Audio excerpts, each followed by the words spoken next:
You are standing inside a quiet museum hall in Berlin, and in front of you, lit from above in a glass case, is one of the most famous faces in human history.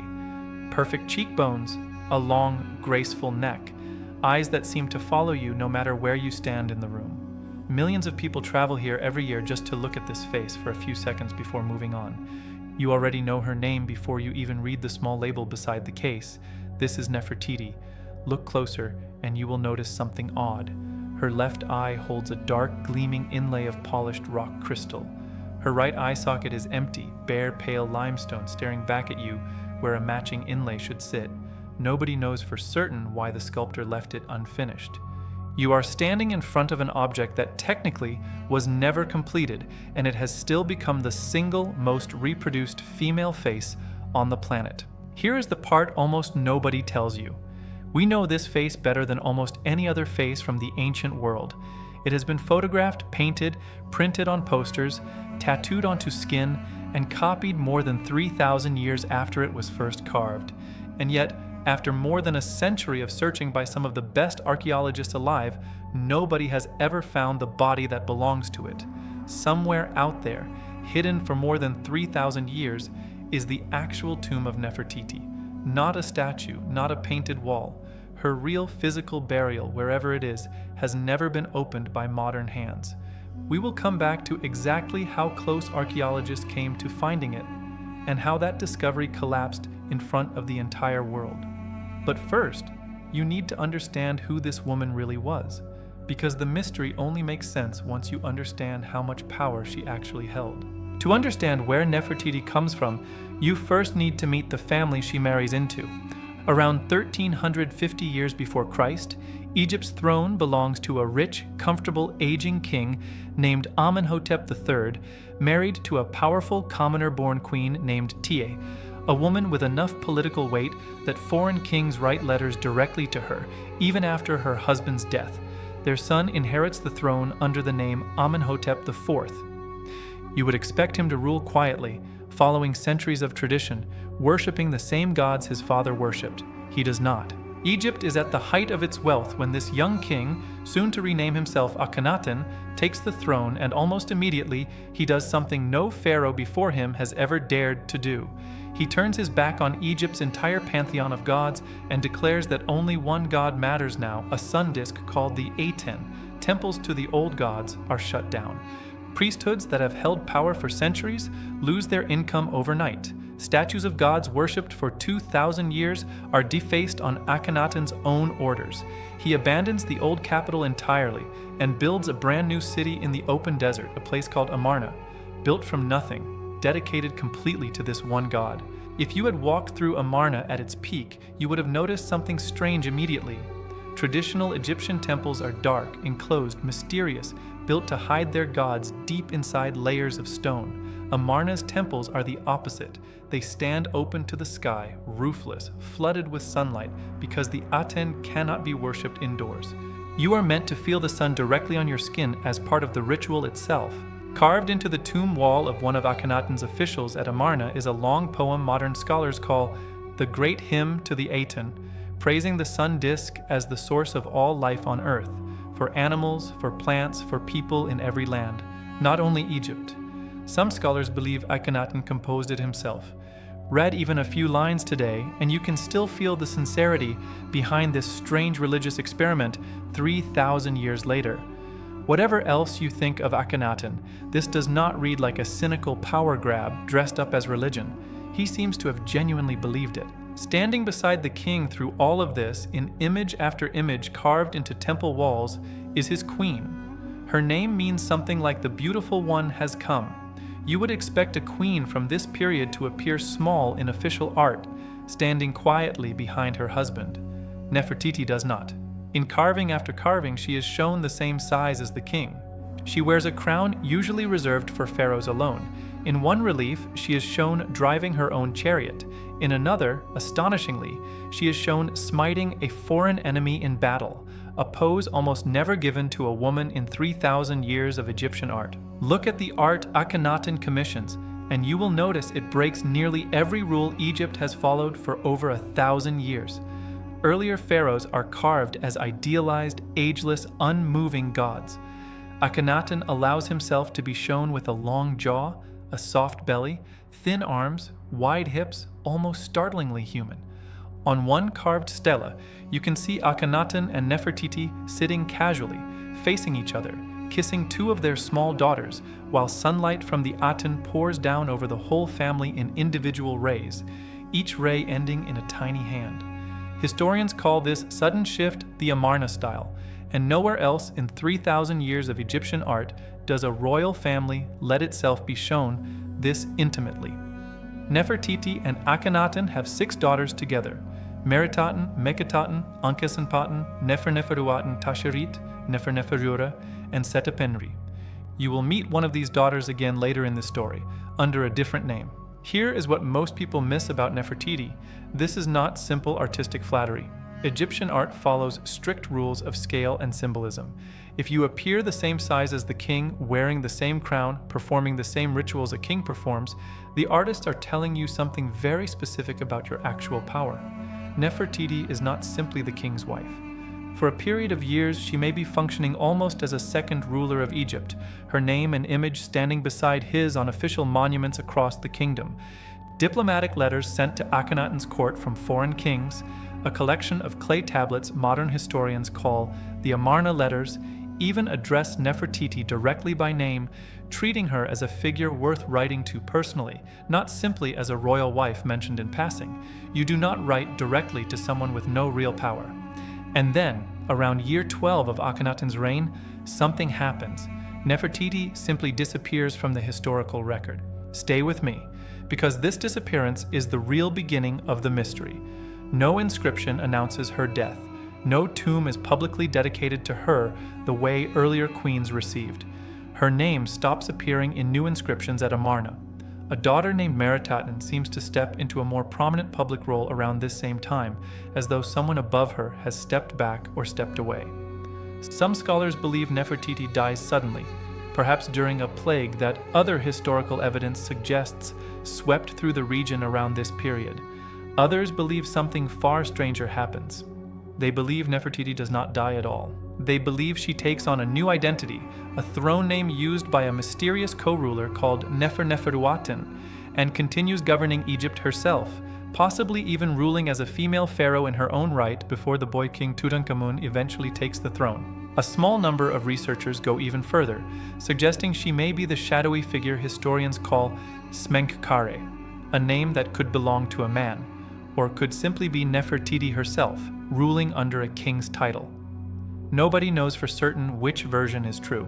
The evidence remains incomplete, fragmentary, and contradictory, and Egyptologists still argue about it in academic journals today.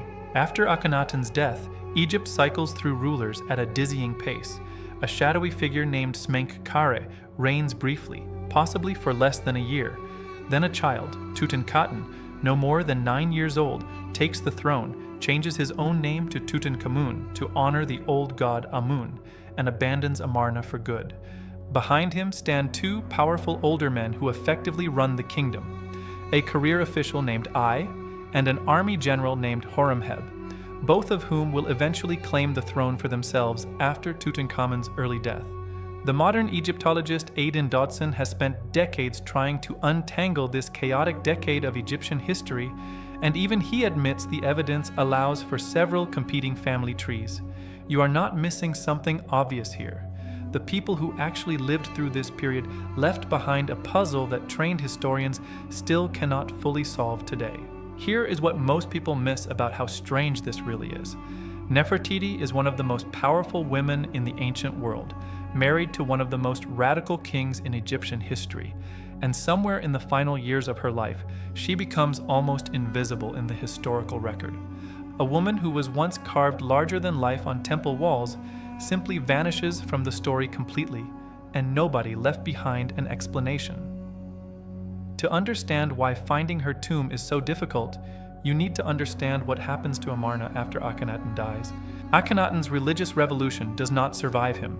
Within a few years of his death, Egypt's priests and officials reverse almost everything he built. The worship of the old gods returns.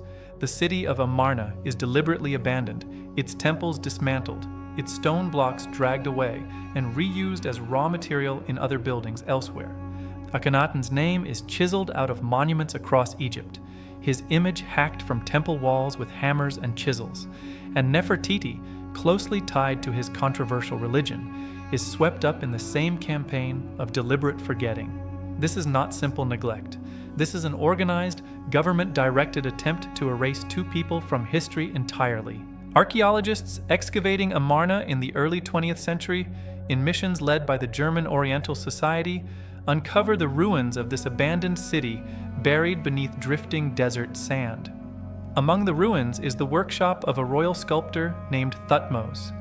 In December 1912, a German archaeologist named Ludwig Borchardt digs into a room inside that workshop and finds a life-sized painted bust lying among broken plaster molds and unfinished statue heads, one eye finished in inlaid rock crystal, the other left blank in raw limestone.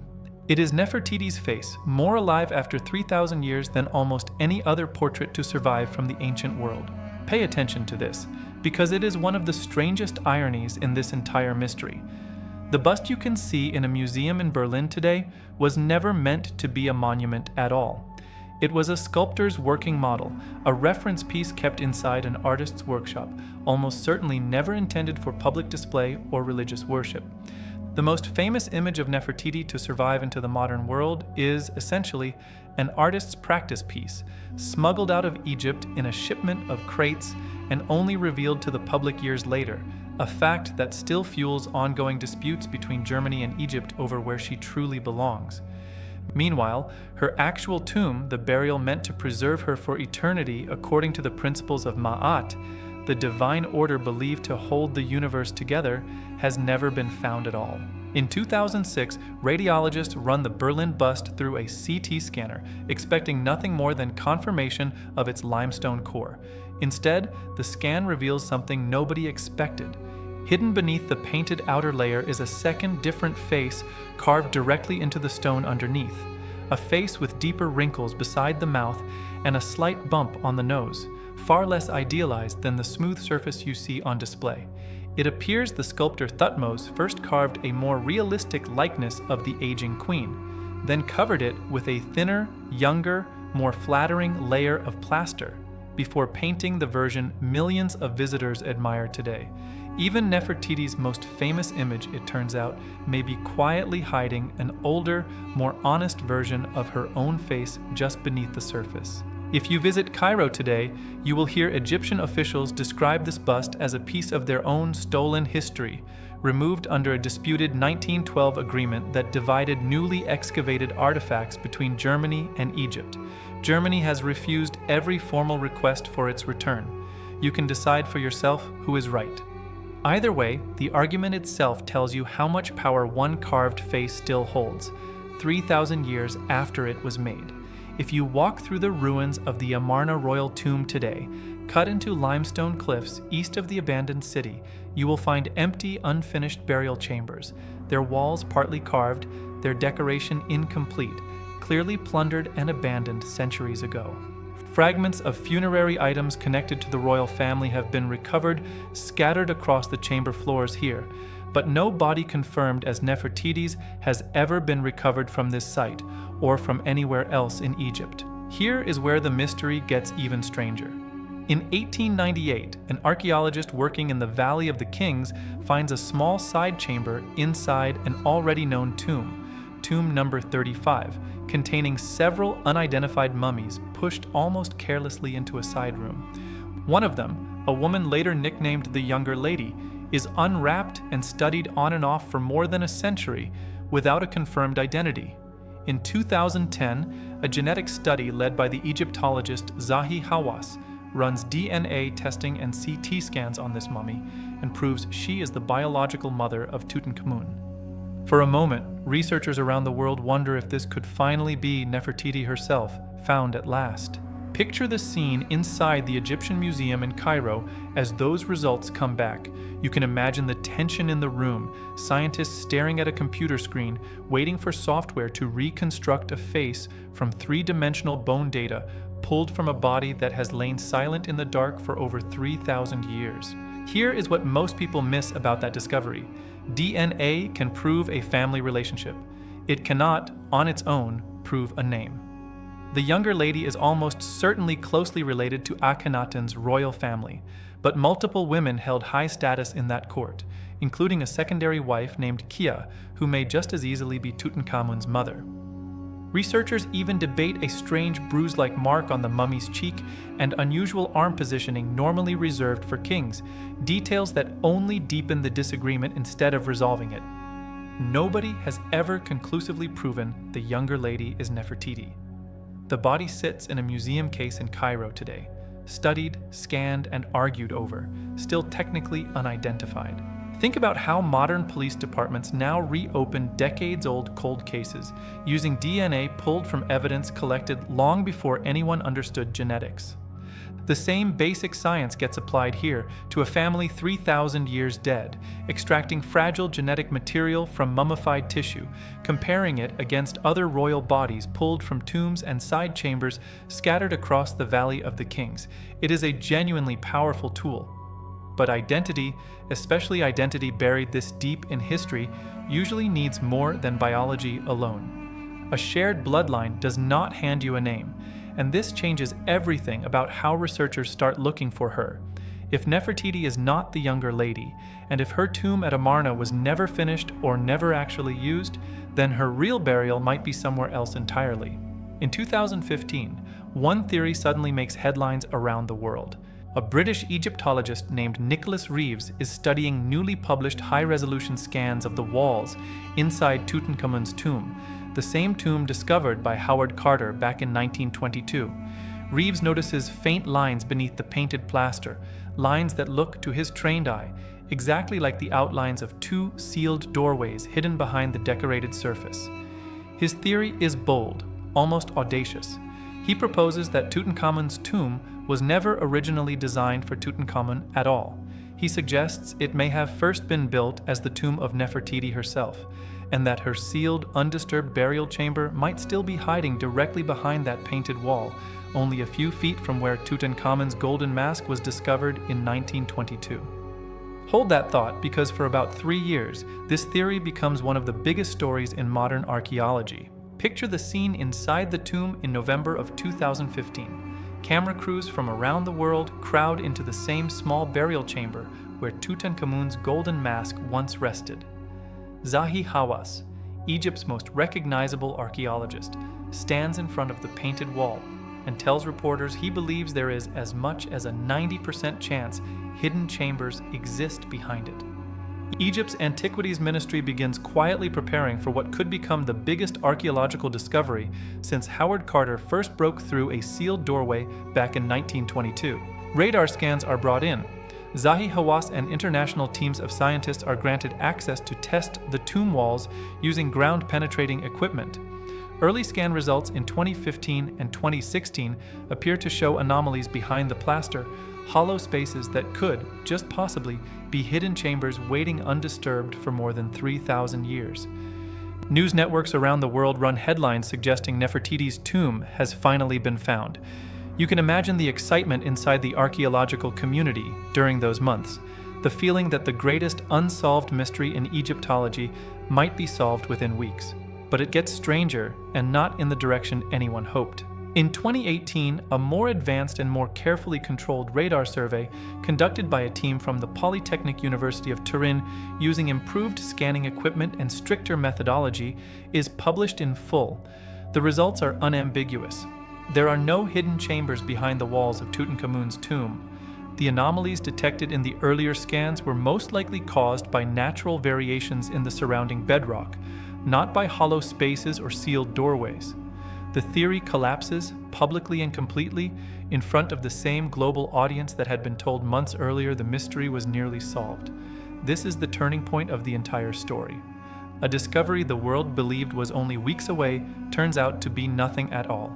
Nefertiti's tomb, if it exists, is not hiding behind Tutankhamun's wall. It remains exactly where it has always been, lost. Nobody knows the exact reason her burial has never surfaced. The evidence remains incomplete, pieced together from ruined chambers, disputed mummies, failed radar scans, and a scattering of inscriptions from officials who lived through her disappearance without ever explaining what actually happened to her. Some Egyptologists still believe her original tomb lies hidden somewhere within the unexcavated cliffs around Amarna. Others believe it lies undiscovered somewhere within the Valley of the Kings itself, still sealed, still untouched, waiting for a tunnel or a chamber nobody alive has ever opened. Here is the twist almost nobody expects, and it may be the most important part of this entire story. In a strange way, the fact that Nefertiti's tomb has never been found may be exactly why she has become one of the most famous women in ancient history. Think about it. Tutankhamun's tomb was found almost completely intact in 1922, and that discovery remains one of the greatest archaeological events of the 20th century. But once a tomb is opened, the mystery is largely finished. Every object gets catalogued. Every question eventually gets an answer, or at least a widely accepted one. Nefertiti never received that ending. Her face is one of the most reproduced images on Earth, printed on textbooks, postcards, and museum posters, recognized instantly by people who have never studied a single day of ancient history. And yet, the woman behind that face remains completely unresolved, still hidden, still capable of surprising the world the moment new evidence appears. You have probably seen her face already today somewhere without even realizing it, on a magnet, on a tote bag, on the cover of a book you never opened. Nefertiti has become almost a modern brand, a symbol nearly as recognizable as the Mona Lisa. And just like the Mona Lisa, part of her power comes from everything we still do not know about her. Here is the first truth worth carrying with you. This is not one single mystery. It is several mysteries stacked on top of each other. Why she vanishes from the record around year 12, whether she ruled afterward under a different name, where her original tomb was actually built, and whether it still survives, sealed and undisturbed, somewhere beneath the Egyptian desert right now, while you watch this. Here is the second truth, and it applies far beyond Egypt.